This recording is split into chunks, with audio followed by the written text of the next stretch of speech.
Hi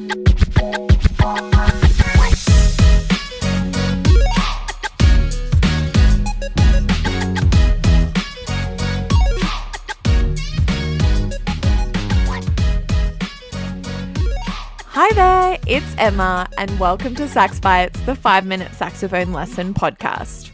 Coming at you today with a really quick episode I'm calling Tuning versus Timbre. So, a lot of my students, when they're working in ensembles, will get really frustrated because they feel like they're in tune. Maybe they've checked with a tuner and they still sound out of tune. Quite often, they still sound kind of sharp. And that's where I like to talk to them. That's where I like to talk to them about their tuning versus their timbre. So, as saxophone players, we can have a tendency to have a very bright, brassy, brashy kind of sound. And particularly for students, if they're younger, depending on what the gear they're on or how developed their embouchure is, that sound can be, well, my old teacher used to call it more of a honkophone than a saxophone. So when you're going into ensembles and you're finding that you really struggle with tuning and you're really struggling to blend, you need to actually figure out, are you having tuning problems or is your timbre, the color of your sound, not correct for the context that you're playing in? Now, this episode actually was inspired by a conversation I had with a high school student recently who was juggling her playing between the concert band, the Wind Symphony that she performs in, very high level group performing like level 4, grade 4 band repertoire there, and then coming into my big band rehearsal and having me ask her to play with a much brighter, edgier tone color. She's also got me for lessons where we're working on Amy B grade 7. And so between the sound she needs for her Wind Symphony, the sound she needed for big band, and also the sound she needs for her solo repertoire, where she's there as a soloist working all this repertoire for solo sax and piano, she was just getting really frustrated. And I have to admit, the poor kid, I was pushing her a lot to play much edgier and much, much brighter. Kind of the opposite of what I say in her lessons. So we got talking about timbre and about color because she wanted me to quantify really, really specifically, how does timbre work? How do I actually make these colors work? Do I move my tongue to this slight position in my mouth? Do I do this? Do I do that? And a lot of the information I was giving her, and I'm going to give you today, is a little bit more abstract than that.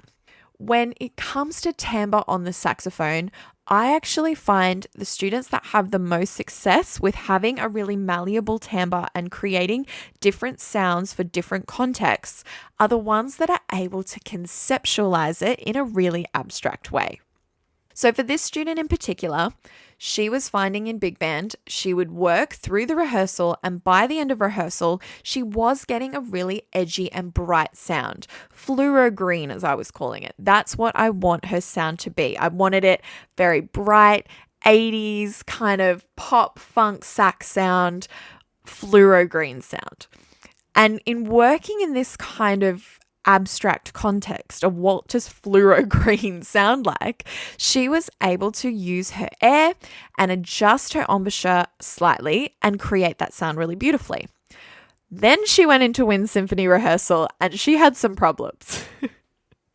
So when she went into the Wind Symphony rehearsal, her sound was far too bright and she thought she had intonation issues. She thought she was sharp, but this kid actually has great tuning. So it wasn't the problem.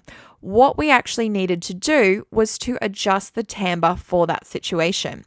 So if you're finding this in your band rehearsals, have a look at a tuner first, check you're in tune, make sure you're tuning to others around you. So in this band, the tubas will hold a sustained concert B flat. Everybody can tune up. Check that your instrument as a whole is in tune. Once that's happened, experiment with your timbre. I find for Wind Symphony, a lot of young players want to play too bright in that context and they're not able to blend. Because here's the thing about all the brilliant sax players you love. When they're playing solo, sure, they have a really unique and fantastic sound. But when they're playing with others, they find ways to blend. And that's any genre. That's not just classical, not just jazz.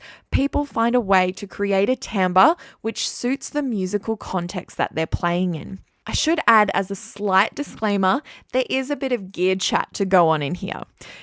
If you're playing with a metal mouthpiece in a classical context, or if you're playing on a classical mouthpiece in a jazz context, you might have some issues with manipulating your timbre because you're using a mouthpiece or you're using gear that is set up for one specific context. So if you're a school player, you've got two options. You can either have multiple pieces of gear, quite expensive, your parents might not like that, or you can use the gear that is most flexible between the different ensembles. That's usually what I recommend. It's usually a hard rubber mouthpiece, whether that's classical or a jazz hard rubber. They're the most flexible to use, and I usually suggest those. So this week, head on out into your ensembles, mix up your timbre, and see how well you are able to blend in different contexts, and see if that actually improves some of the tuning problems you thought you may have. Okay, until next time, this has been Sax Bites, the 5-minute saxophone lesson podcast. Bye-bye.